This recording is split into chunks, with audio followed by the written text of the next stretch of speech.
பொண்ணே வந்து குளிக்காம இப்பதான் குளிச்சுட்டு வந்திருக்கா. சாமி கும்பிடாம தங்கங்களெல்லாம் தூக்கக்கூடாது. காலையில் எழுந்திரிச்சு குளிக்கணும், சாமி கும்பிடணும், அப்புறம் தான் தங்கங்களை தூக்கணும். Bloody rascals. இது வந்து 350 கிலோமீட்டர் தாண்டி போகிறாங்க. இவங்க வந்து 200 கிலோமீட்டர் போகிறாங்க. Up and down 200 kilometre. இவங்க 350 கிலோமீட்டர் போகிறாங்க. ஃப்ரெண்ட்ஸ், இந்த குட்டியை வந்து ஒருத்தவங்க கேட்குறாங்க. நாங்கள் கொண்டு போய் கொடுக்க போகிறோம். அது அப்புறமா உங்களுக்கு அப்டேட் பண்ணுறோம். இந்த குட்டியை வந்து எங்களுக்கு நாளைக்கு எங்கள் அண்ணா காலேஜ் போகிறோம். போயிட்டு வந்ததுக்கப்புறம் இந்த குட்டியை நாங்கள் நாளைக்கு நானும் எங்கள் அண்ணாவும் அம்மாவும் பஸ்ஸில் போவோம். லக்கேஜ் போட்டு போயிடுவோம்.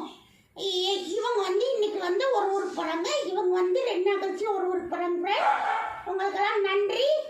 ரொம்ப சந்தோஷம். நாங்கள் நல்லா இருப்போம். எங்கள் அம்மா